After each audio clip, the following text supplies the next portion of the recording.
Hello दोस्तों, कैसे हैं आप सब। उम्मीद है आप सब जहाँ भी होंगे ठीक होंगे। My devil husband episode number 5। अगर आप ये एपिसोड पहली बार देख रहे हैं तो इसे पूरा समझने के लिए आपको इसका पिछला एपिसोड ज़रूर देखना चाहिए। करण, हेलो अभय। हेलो बॉस, काम हो गया है, मिस्टर वर्मा से मीटिंग अरेंज हो गई है। करण, गुड। और कोई खबर। अभय, बॉस वो आदित्य कुछ चाले चल रहा है। मुझे लग रहा है आहान के साथ मिलकर वो भी जरूर कोई कांड करेगा।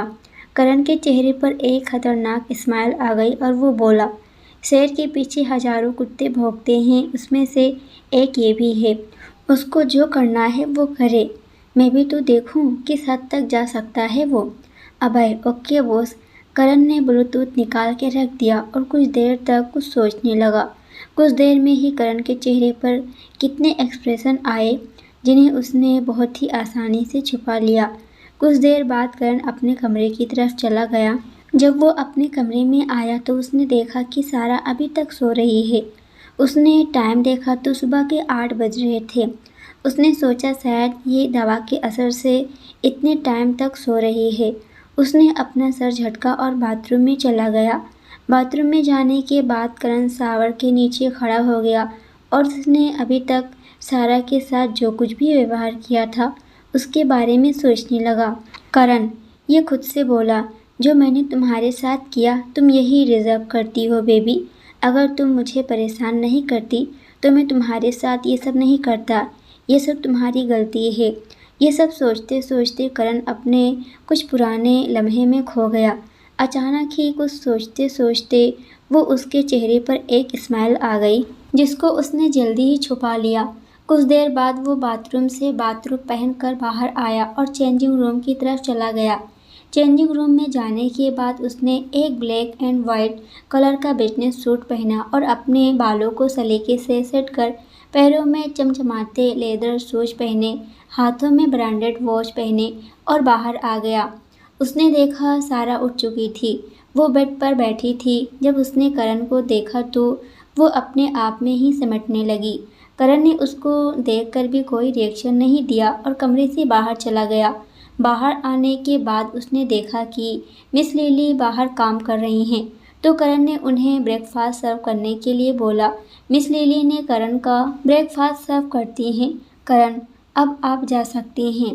वो लड़की उठ गई है, उसके पास जाएं। Miss Lily. जी करण बाबा। इतना बोलकर मिस लिली वहाँ से मुस्कुराते हुए सारा के रूम की तरफ चली गई। इधर करण ने जल्दी से ब्रेकफास्ट किया और अपने ऑफिस के लिए निकल गया। मिस लिली जब सारा के रूम में पहुंची तो उन्होंने देखा सारा अभी तक बेड पर ही बैठी है। मिस लिली मुस्कुराते हुए उसके पास गई और उसके सर को सहलाते हुए बोली, गुड मॉर्निंग सारा मैडम। सारा ने उनकी तरफ देखी और फिर धीरे से बोली, good morning miss lily. Miss lily, अब आप कैसा महसूस कर रही हैं। सारा, बस ठीक ही हूँ। आप मेरी मदद करिए, मुझे वॉशरूम जाना है। मिस लिली ने अपना सर हिलाया और सारा को लेकर बाथरूम की तरफ चली गई। सारा को बाथरूम में छोड़कर आने के बाद मिस लिली सारा के बेड को सही करने लगी। उधर मेहता हाउस, नितिन जी जॉगिंग करके आए हुए थे। वो बाहर ही बैठे हुए थे। तभी उनको कुछ याद आने लगा कि वो कैसे सारा के साथ जॉगिंग करने जाते थे। फ्लैशबैक, नितिन जी सारा के साथ जॉगिंग करने आ रहे थे। तभी वो अपने घुटनों पर हाथ रख के हांफने लगे। सारा, क्या पापा जी आप इतनी जल्दी थक गए। नितिन जी, हाँ भाई, अब तुम लोग आजकल के बच्चे हो, मुझे तो ताने दोगे ही। तभी पीछे से मानव भी दौड़ते हुए आया। मानव, आप दोनों बाप बेटी ऐसे रुक कर क्या बातें कर रहे हो। सारा, भाई देखिए ना, पापा जी इतनी जल्दी थक गए। आजकल देख रही हूँ बहुत जल्दी आप थक रहे हो। या फिर कहीं आप बहाना तो नहीं कर रहे कि जॉगिंग से बच जाओगे। नितिन जी इधर उधर देखते हुए, नहीं मैं बहाना क्यों करूँगा, मैं सच में थक गया हूँ। सारा, कोई बात नहीं, दौड़ते रहोगे तो ठीक रहेगा, चलिए मेरे साथ। नितिन जी, ये तुम लोग मेरे साथ ठीक नहीं करते हो। मानव, अब जब तक छोटी है तब तक तो आपको जॉगिंग पर आना ही पड़ेगा। मेरी बात तो आप मानते ही नहीं हैं। सारा, जब तक मैं हूँ से क्या मतलब है, मैं कहीं जा रही हूँ क्या। नितिन जी, अब भाई सभी लड़कियों को जाना पड़ता है अपने घर तुम्हें भी एक दिन जाना पड़ेगा। सारा, मैं कोई शादी वादी नहीं करूँगी, और अगर करूँगी भी तब भी वहाँ से आऊँगी आपको जॉगिंग पर ले जाने के लिए। मानव और सारा ने एक दूसरे को हाई फाई दे देते हैं और हंसने लगे। नितिन जी उनको बुरा सा मुंह बनाकर देखने लगे और फिर वो भी हंसने लगे। यही सब सोचते सोचते उनके होठों पर एक छोटी सी स्माइल आई और आंखों में आंसू आ गए थे। फिर अचानक ही उनकी आंखों में गुस्सा आ गया और उन्होंने खतरनाक आवाज़ में बोले, किसकी हिम्मत हो गई जो मेरी जान, मेरे कलेजे के टुकड़े को मुझसे अलग करने की कोशिश की? क्या उसे अपनी जान की कोई फिक्र नहीं थी कि उसने नितिन मेहता की बेटी को किडनैप किया है? बहुत जल्द मैं पता लगा लूँगा कि ये किसने किया। उसके बाद मैं किसी को भी नहीं छोड़ूंगा, किसी को भी नहीं। मैं आपको बता देती हूँ कि सारा के पापा भी अंडरवर्ल्ड से ताल्लुक़ रखते हैं। ये भी अंडरवर्ल्ड में जानी मानी हस्ती हैं। कुछ देर बाद नितिन जी अपने घर के अंदर चले गए। उधर करण के ऑफिस में, करण अपने ऑफिस के केबिन में बैठा हुआ था। उसके सामने ही उसके पार्टनर्स आदर्श, सोम भी बैठे हुए थे। आदर्श, तो क्या करेगा अब तू? करण ने खतरनाक स्माइल के साथ बोला। मैं बता देता हूँ आदित्य की हिम्मत को कि वो अभी भी मुझे हराने की हिम्मत कर रहा है। अभी कुछ दिनों पहले ही मैंने उसे मुंह के बल जमीन पर पटका था। वो भूल गया कि कुछ दिन पहले ही मैंने उसके माल के पूरे गोदाम को ही जलाकर राख कर दिया था। करोड़ों का नुकसान हुआ होगा उसका, फिर भी वो मेरे पीछे पड़ा हुआ है। सोम, उसका कुछ करना पड़ेगा, हर बार वो हमारे बीच में आ रहा है। करण, उसका भी काम होगा, पहले इस आहान से तो निपट लूं। सोम, तो इस आहान को संभाल, तब तक हम लोग इस आदित्य को देखते हैं। करण ने अपना सर हिलाया और मिस्टर वर्मा के साथ मीटिंग के लिए निकल गया। उसके वहां से जाते ही सोम और आदर्श ने एक दूसरे को देखे और फिर वो भी वहां से निकल गए। करण अपने कार से मिस्टर वर्मा के ऑफिस पहुंचा। वो चाहता तो उसको एक इशारे पर अपने ऑफिस में बुला सकता था, पर उसने जानबूझकर मीटिंग उसके ऑफिस में ही रखवाई थी।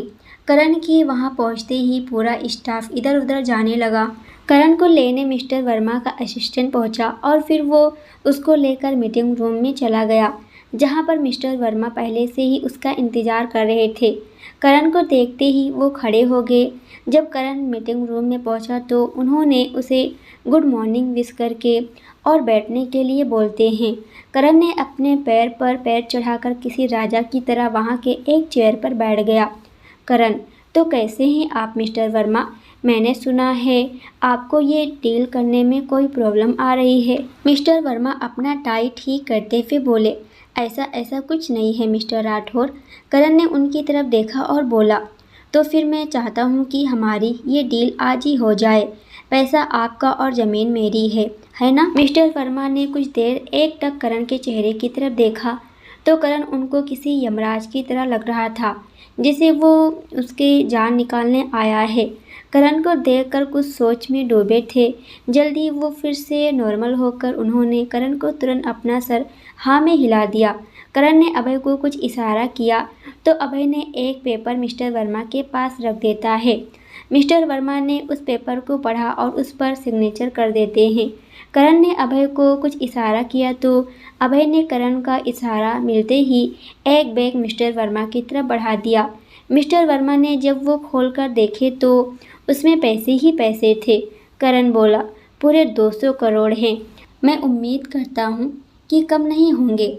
मिस्टर वर्मा अपनी सॉफ्ट आंखों से करण को देखते हुए बोले, जी बिल्कुल मिस्टर राठौर, आज से वो ज़मीन आपकी हुई। करण ने एक टेढ़ी स्माइल उसकी तरफ पास की और वहाँ से चला गया।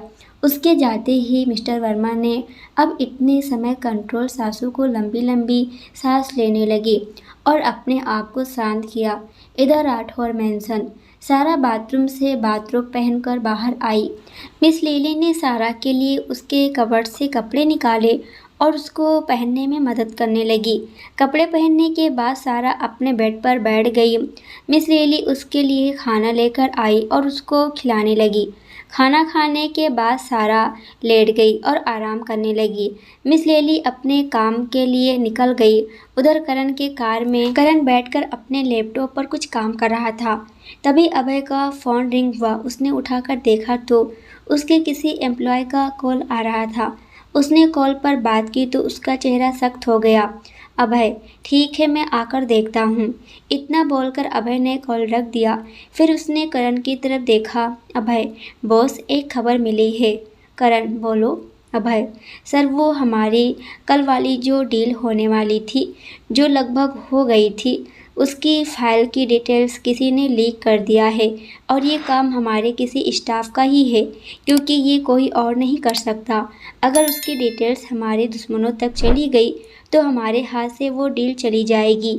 ये खबर सुनते ही करण का चेहरा एकदम डार्क हो गया, क्योंकि वो प्रोजेक्ट करण के लिए बहुत इम्पोर्टेंट था।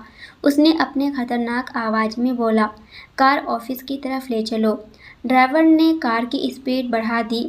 उसे कार में बढ़ती गर्मी महसूस हो रही थी। जल्दी ही करण की कार उसके ऑफिस के पास आकर रुकी। अभय गाड़ी से निकला और जल्दी से उसकी तरफ का दरवाज़ा खोला।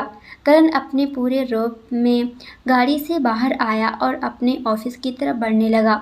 ऑफिस में उसको देखते ही सब खड़े हो गए, क्योंकि करण आज काफ़ी ज़्यादा गुस्से में लग रहा था। वो गुस्से में ऑफिस के अंदर एंटर हुआ और लिफ्ट लेकर अपने फ्लोर पर चला गया। अपने केबिन में जाने के बाद उसने सोम को कॉल किया और उसे आने को बोला। 10 मिनट के अंदर ही सोम उसके सामने बैठा था। करण, मुझे 30 मिनट में डिटेल्स चाहिए कि किसने ये प्रोजेक्ट की डिटेल्स लीक की है, और अभय, तुम पता लगाओ उसने ये डिटेल्स किसको बेची है। अभय, यस बॉस, मैं जल्दी ही पता लगाने की कोशिश करता हूँ। इतना बोलकर वो भी वहाँ से चला गया और सोम ने अपने आदमियों से बोलकर उस इंसान का पता लगाने के लिए बोल दिया। करण गुस्से में लैपटॉप पर अपने हाथों को चला रहा था। कुछ देर बाद उसके दिमाग में कुछ आया और वो अपने प्राइवेट रूम में चला गया। वहाँ पर जाने के बाद उसने एक डिवाइस लगाकर टीवी को ऑन कर दिया। टीवी ऑन होते ही सारा का सुंदर चेहरा करण के सामने था, जो सोते हुए काफ़ी मासूम लग रही थी।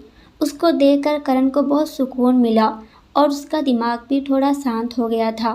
वो उसके चेहरे को देखने लगा और कुछ याद करने लगा। उधर मेहता मैंसन में पिछले 1 घंटे से नितिन जी अपनी पत्नी को खाना खिलाने की कोशिश कर रहे थे, लेकिन वो खाना खाने को तैयार ही नहीं थी। बस एक ही रट लगाए बैठी थी कि मेरी बेटी को मेरे पास ले आओ। नितिन जी से उनकी हालत देखी नहीं जा रही थी, इसलिए वो वहाँ से उठकर अपने स्टडी रूम में चले गए। वहाँ जाने के बाद उन्होंने अपने असिस्टेंट को कॉल किया। नितिन जी, मुझे कुछ भी करके मेरी बेटी का पता चाहिए।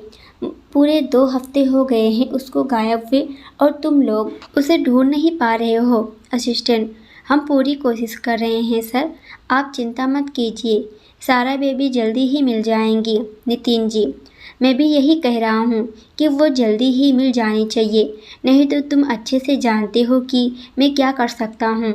असिस्टेंट जी, मुझे बस 1 या 2 दिन का और समय दे दीजिए, मैं कोशिश ज़रूर करूँगा। नितिन जी, मुझे कोशिश नहीं, रिजल्ट चाहिए। तुम्हें पता है ना, मेरी बेटी पूरे 2 हफ्ता से गायब है और कोई भी उसे ढूंढ नहीं पा रहा है। उसे ज़मीन खा गई क्या या आसमान निगल गया? मुझे बस मेरी बेटी चाहिए, वो भी जल्द से जल्द।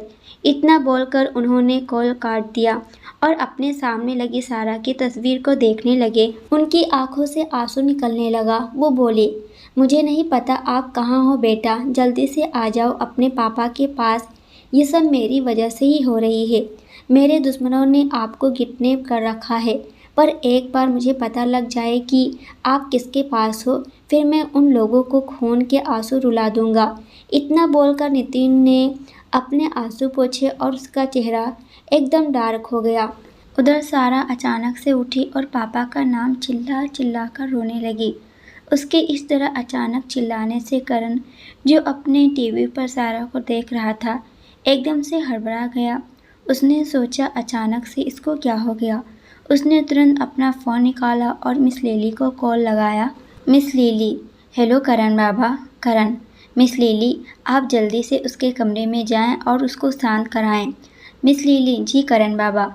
उन्होंने सोचा वो ज़्यादा करण से आर्गुमेंट नहीं करेंगी, इसलिए वो जल्दी से सारा के रूम की तरफ चली गई। उधर करण बेचैनी से सारा को देख रहा था, जो पापा पापा चीख कर रो रही थी। मिस लिली जल्दी से सारा के रूम की तरफ दौड़कर गई। उन्होंने रूम का दरवाज़ा खुला तो पाया कि सारा बेड पर बैठकर जोर जोर से चिल्लाकर रो रही है। मिस लिली जल्दी से उसके पास गई और उसको चुप कराने की कोशिश करने लगी। मिस लिली, क्या हुआ सारा मैडम, आप चिल्ला क्यों रही हैं? सारा से कुछ बोला भी नहीं जा रहा था, वो बस रोई जा रही थी। सारा, पापा पापा मुझे पापा जी के पास जाना है, प्लीज़ मुझे उनके पास जाने दीजिए। प्लीज़ मिस लिली, कुछ कीजिए ना, मुझे उनके पास जाना है। मिस लिली को सारा पर बहुत ज़्यादा दया आई और वो उसे गले से लगकर पैम्पर करने लगी। उसकी सारी बातें करण भी आसानी से सुन पा रहा था। मिस लिली ने बहुत मेहनत करने के बाद उसे चुप कराई और उसे थपकी देकर फिर से सुला देती हैं। रोने के कारण सारा का पूरा चेहरा लाल हो गया था और आंखें सूज गई थी। करण सारा को देख रहा था पर उसे गुस्सा आ रहा था कि ये लड़की उसे दूर जाने के लिए रो रही थी। करण, मैं तुम्हें कभी भी अपने से दूर नहीं जाने दूंगा। तुमने मुझे बहुत तड़पाया है, अब तुम मुझे छोड़कर कहीं भी नहीं जा सकती हो। मैं तुम्हें इस चीज़ की परमिशन नहीं देता, तुम सिर्फ मेरी हो बेबी गर्ल।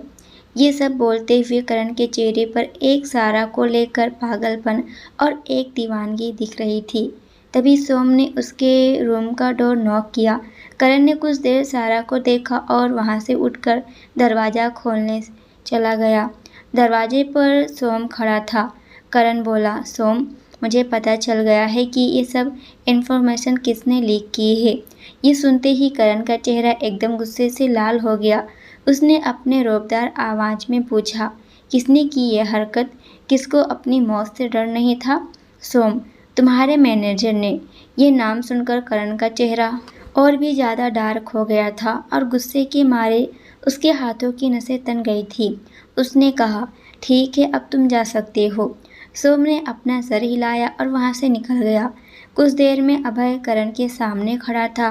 अभय, बॉस, हमें ये जानकारी मिल गई है कि मैनेजर ने वो इन्फॉर्मेशन किसको दी है। करण, किसको? अभय थोड़ा गंभीर आवाज़ में, सर वो। करण गुस्से में, वो क्या कर रहे हो, मुझे बताओ, उसने किसको इन्फॉर्मेशन दी है? करण, बॉस, वो उसने सूर्य राठौर को वो इन्फॉर्मेशन दी है। करण की भौहें सिकुड़ गई। फिर वो कुछ देर बाद उसके चेहरे पर एक रहस्यमय मुस्कान आ गई। उसने कहा, तो अब सूर्य को ये सब काम भी करना पड़ रहा है। फिर अचानक से उसके चेहरे पर की मुस्कान चली गई और उसने अपना चेहरा कठोर करते हुए बोला, करण, अभय मीटिंग रूम में मीटिंग रखो और अपने सारे एम्प्लॉय को बोलो कि वो सभी मीटिंग रूम में मिले, खास करके मैनेजर को। उसके बाद तुम्हें क्या करना है पता है ना? अभय, ओके बॉस। और इतना बोलकर वो केबिन से बाहर चला गया।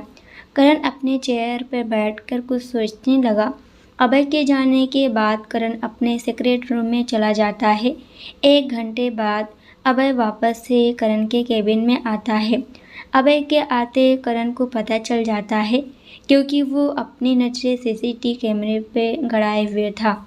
करण अभय को अपने केबिन में आते देखता है तो वो भी केबिन में आ जाता है। करण वहाँ आता है। अभय उसके केबिन में पहले से ही उसका इंतज़ार कर रहा था। करण के आते ही अभय करण से कहता है, बॉस, मैंने मैनेजर को अपने गार्ड के साथ अड्डे पर भेज दिया है। ये सुनकर करण, गुड, तब तक तुम लोग उसकी खातिरदारी करो, मैं भी बहुत जल्द आकर मिलूँगा उससे। और हाँ, तुम सारे स्टाफ को भी समझा दियो अच्छे से। अभय, बॉस, बिल्कुल अच्छे से। ये सुनकर करण फिर कहता है, ठीक है, फिर तुम जा सकते हो। ये सुनकर अभय, ओके बॉस, इतना बोलकर वो बाहर चला गया। करण अपने चेयर पर बैठकर कुछ सोचने लगा।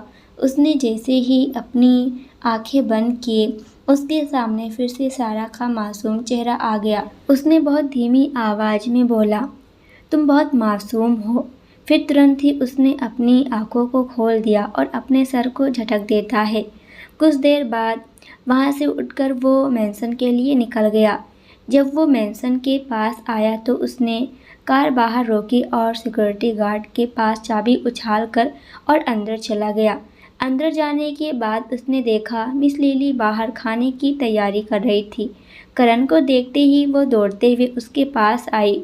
करण, कैसी है वो मिस लिली? अच्छी है। करण बाबा, वो सो रही है तो मैंने उन्हें डिस्टर्ब नहीं किया। करण, ओके। इतना बोलकर करण ने अपने रूम में चला गया। जब करण अपने रूम में गया तो उसने देखा कि सारा आराम से किसी बच्चे की तरह बेड पर सो रही थी। वो उस समय बहुत ज़्यादा मासूम और क्यूट लग रही थी। करण उसको खड़े होकर देखने लगा। शायद अगर सारा जगी होती तो वो उसके सामने ऐसे नहीं होता।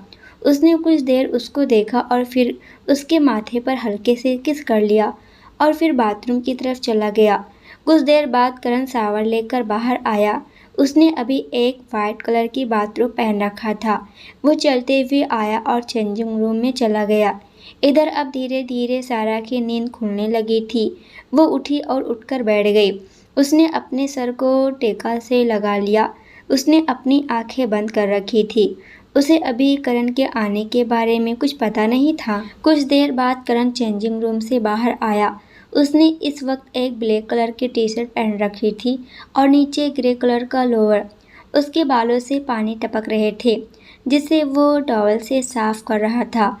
इस वक्त वो काफ़ी ज़्यादा हैंडसम लग रहा था।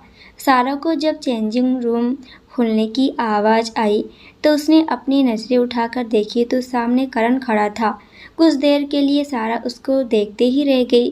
फिर उसे अपने साथ किया हुआ उसका हादसा याद आया और उसने उसकी तरफ से अपनी नज़रें फेर ली। करण उसके हर एक बिहेवियर को नोटिस कर रहा था। उसे पता था कि सारा के ऐसा करने के पीछे का कारण भी क्या था। वो चलते हुए सारा की तरफ आने लगा। सारा ने जब उसको अपनी तरफ आते देखी तो वो डर के मारे बेड से एकदम सिकुड़ने लगी। उसे डर था कि कहीं करण उसके साथ फिर से वही सब ना करे, क्योंकि अभी सारा वो सब सहने की हिम्मत नहीं कर सकती थी। लेकिन अगले ही पल करण ने जो किया, सारा उसे एकदम हैरान रह गई। करण चलते हुए सारा के पास आया और उसे खींचकर अपने गोद में बैठा लिया और वो खुद भी बेड पर बैठ गया। सारा को इस चीज़ की बिल्कुल भी उम्मीद नहीं थी। वो हैरानी से अपनी बड़ी बड़ी आँखों को और बड़ी करके करण के चेहरे को देखने लगी। करण सारा के बालों को संवारने में लगा हुआ था जो कि बिखरे हुए लग रहे थे। करण सारा को बहुत ही पैशन से देख रहा था। सारा भी उसको हैरानी से देख रही थी। कुछ देर बाद उसने अपनी नज़रें उसकी तरफ से फेर ली। कुछ देर सारा ने इंतज़ार किया कि करण कुछ बोलेगा या उसे छोड़ेगा, पर जब करण ने कुछ नहीं बोला तो सारा परेशान होकर ज़ोर से बोली, ये तुम क्या कर रहे हो मेरे साथ? छोड़ो मुझे। करण का चेहरा डार्क हो गया। उसने अपने खतरनाक आवाज़ में बोला, don't ever talk me to like that after today. मुझे नहीं पसंद कोई मेरे सामने तेज आवाज़ में बात करे, समझी? सारा ने करण को गुस्से में देखी और बोली, तुम उससे पहले ही करण के सख्त आवाज़ आई, तुम नहीं आप। सारा ने गुस्से में बोली, तुम कुछ ज़्यादा ही। उससे पहले ही करण ने अपने खतरनाक आवाज़ में कहा, मैंने कहा ना तुम नहीं आप। मुझे कोई डिसरिस्पेक्ट करे ये मुझे बिल्कुल भी पसंद नहीं। क्या तुम्हें एक बार में बात समझ नहीं आती? तो मेरे पास और भी तरीके हैं तुम्हें समझाने के लिए, समझी? और एक और बात, तुम कान खोल कर सुन लो, तुम मुझसे दूर नहीं जा सकती। इस चीज़ की परमिशन मैंने तुम्हें नहीं दी है। ये करण ने इतने खतरनाक आवाज़ में बोला था कि सारा को डर से अपना सर हाँ में हिलाना पड़ा। करण के ऐसे बोलने पर सारा के आंखों में आंसू आ गए थे, क्योंकि उसके पीरियड्स चल रहे थे और इसी बीच उसका मूड स्विंग भी हो रहा था। करण ने जब सारा की आंखों में आंसू देखा तो उसका गुस्सा थोड़ा कम हो गया और उसने थोड़े प्यार से सारा के सर को सहलाया और उसके चेहरे को फिर से पूरे पैशन के साथ देखने लगा। वो उसको देखकर क्या सोच रहा था ये कोई भी अंदाज़ा नहीं लगा सकता था, लेकिन सारा को उस पर बहुत गुस्सा आ रहा था कि वो कुछ भी नहीं कर सकती थी उसको। करण ने सारा के चेहरे को देखा और फिर अपने शब्दों में नरमी लाते हुए बोला, क्या तुमने खाना खाया? सारा हैरानी से करण को देखने लगी कि इसको क्या हो गया जो वो इतने प्यार से पूछ रहा है, कहीं ये पागल हो जाता है। करण ने अपने शब्दों को दोहराया जिससे सारा जल्दी से अपने होश में आई और बोली, कुछ देर पहले ही मिस लिली ने मुझे खिलाया था, अभी मुझे भूख नहीं है। करण ने उसकी बातों पर धीरे से अपना सर हिलाया और फिर बोला। दोस्तों आज के लिए इतना ही, इसके आगे क्या होगा ये हम देखेंगे अगली वीडियो में।